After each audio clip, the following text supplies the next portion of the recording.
Hello and welcome to Soul Elevation, guiding your ascension to new heights. I'm your host, Kara Goodwin, and today I want to talk about our challenges that we have in life and what that is actually from the soul's perspective, because we experience things in our lives from a, sorry, I can hear the echo here. Um, we experience things from our life perspective, of course, from a very personal perspective. And it makes me think back to 5 years ago when we were all in COVID and all of us were going through this collective trauma. We were all going through it individually, but we were going through it together because it impacted, of course, it impacted everybody. And these can be invitations from the soul perspective for us to shift our focus. So we may be plodding along in life, going from work to the gym to the party to home, and then doing it all over again, or whatever our life looks like. But we may just be doing it in this repetitive motion where we're you know, just going through the motions. And that's not what we're here to do. We're here to discover ourselves as souls and to live from the soul perspective. In fact, I'll go back to what I was saying, how we may spend our time. We may spend a lot of our time actually just scrolling online, staring at a lighted box and spending hours and hours and hours of our time and our energy consuming digital content. That is certainly not what we're here to do. And so when we go back to COVID, for example, when the pandemic started, I started hosting guided meditations online, and I had a huge surge of people joining these guided meditations, people I had never heard of before. And it was a very interesting thing because people were, first of all, they had an abundance of time and they didn't know what to do with it.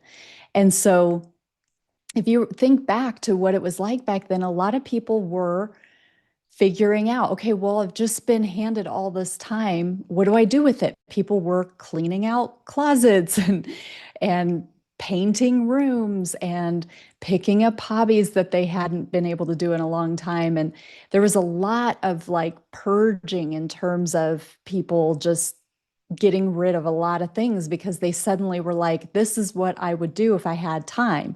And I have all these things that I would do if I had time, that I tell myself, if I had all the time in the world, I would clean up my yard, or I would, go through this closet I haven't touched in 12 years or whatever it might be.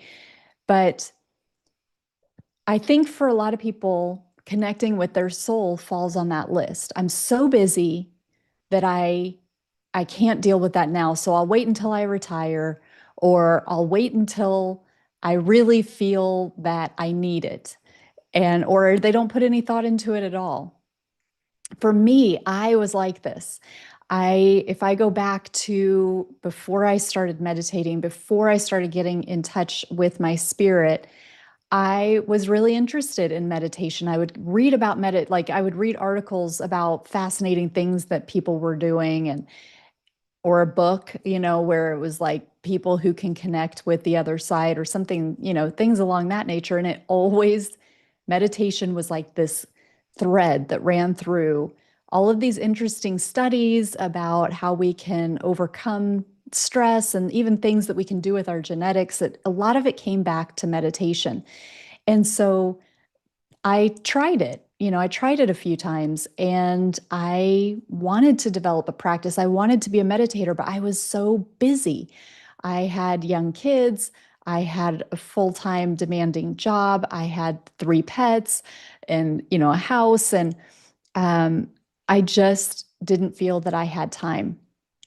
And so even when I stopped working, I still felt very busy. I we were living in Italy, and I'd take my kids to and from school and to all their activities. We did all that on foot because we lived in the middle of a medieval city, and and then I spent time with friends, and I just found things to make my day busy so that I actually never, prioritized that soul connection. And then my life came crumbling down really, really fast. And I lost my sister-in-law. She passed away. Our dog passed away 3 weeks later. My stepdad ended up in surgery for spinal stenosis. So he was having brainstem surgery. This was a few weeks after that.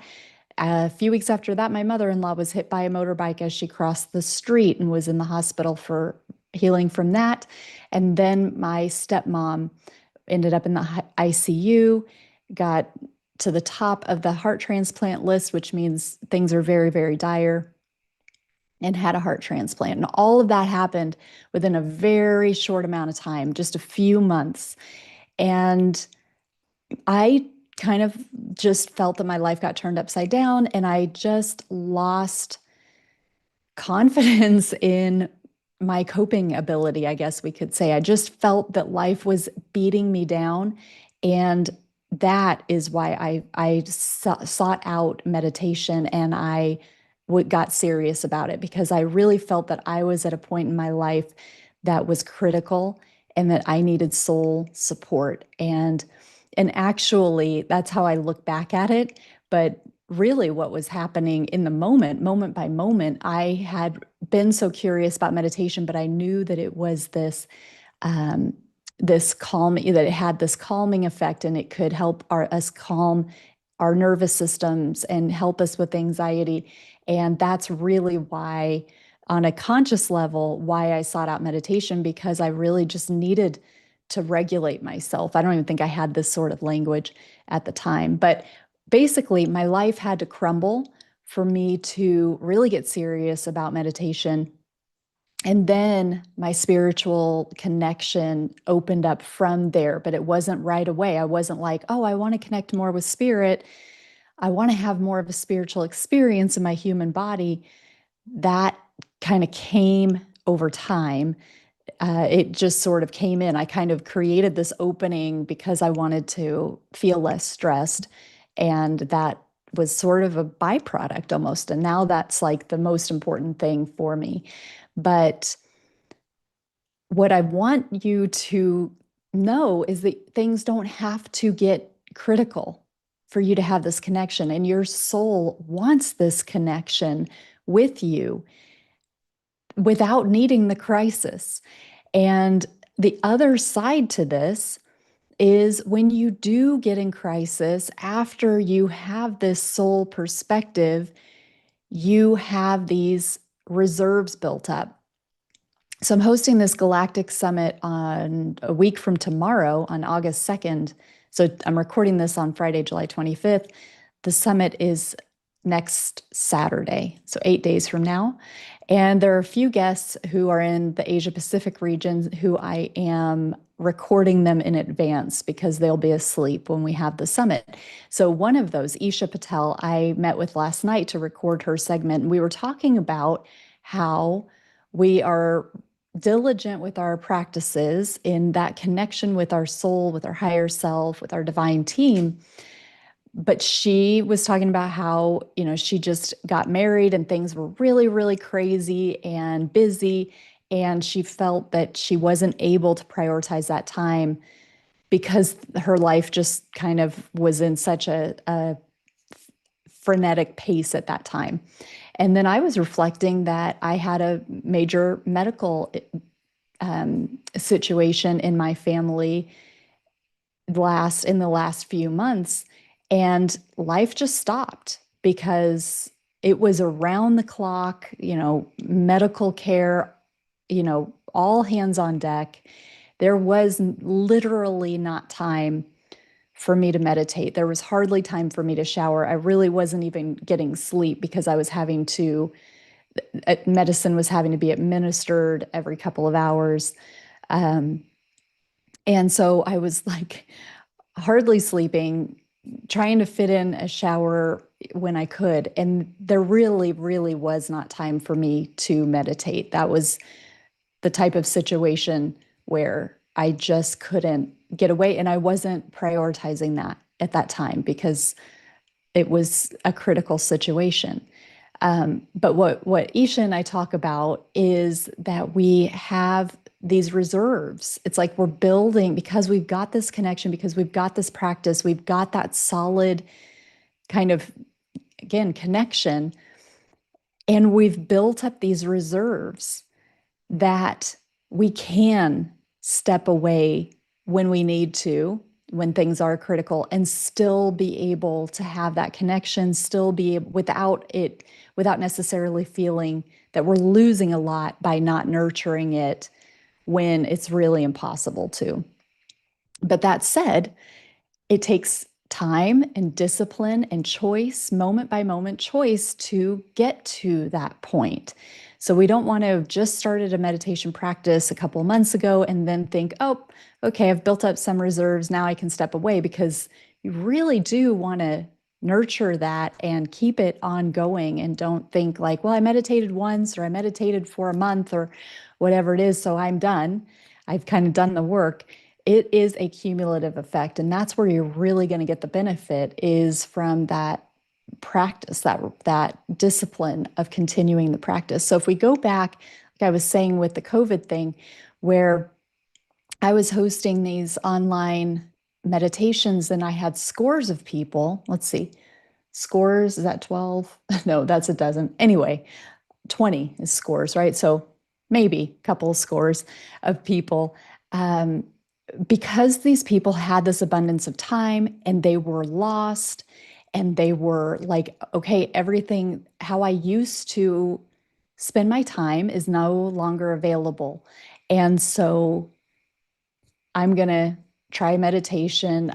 Because they knew that it was going to help them with their stress levels. And it was a very, very stressful time.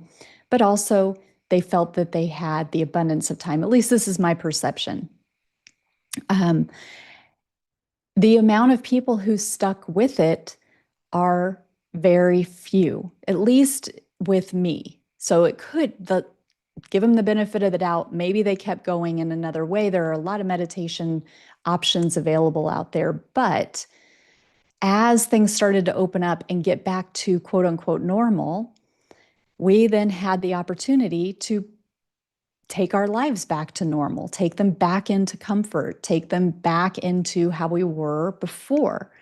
But we had this massive invitation from the soul to have our lives turned upside down, just like I did when I had my awakening many years ago, where I was losing a lot of people, or there was a lot of crisis. That looking back, I can see that this was this invitation, very blunt invitation from my soul to come into a different version of myself.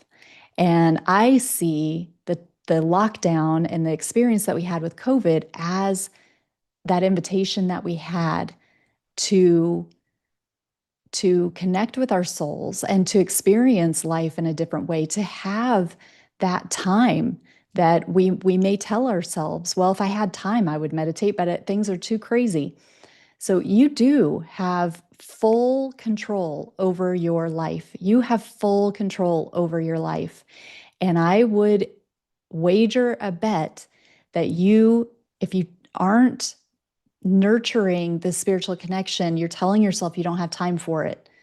But I encourage you to be honest about the amount of time you might be spending scrolling on social media, watching YouTube videos, which, you know, I thank you for watching this. This is, something that has another invitation to connect with your soul. But, what kind of content are you always watching? Are you always watching uplifting content? Are you handing yourself over to fear agendas? Are you spending time, kind of mindlessly doing things? Or are you actively engaged in your spiritual development, in your life? And I bet that there is there are moments in your, I bet you've got time to spend 5 minutes meditating or 10 minutes meditating and build up that time with the available time that you do have. So it's definitely, that's the main thing. Don't feel that you are being pulled along by life and that you don't have a choice, that you don't have time. You decide how you spend your time, and only you. And so you prioritize what you want to prioritize. And if you want to experience yourself at the soul level, having a human experience, then you're the gatekeeper there. So organize your life and have a think about that. How can you nurture that? Because it is completely in your control, which also means it's your responsibility. So thank you so much. I hope to see you at the Galactic Summit. Go on karagoodwin.com and you'll see the Galactic Summit there. It will be free, or you can upgrade to VIP. I highly recommend upgrading to VIP if you can. And thank you so much for being here. I hope you have an amazing day. Many, many blessings.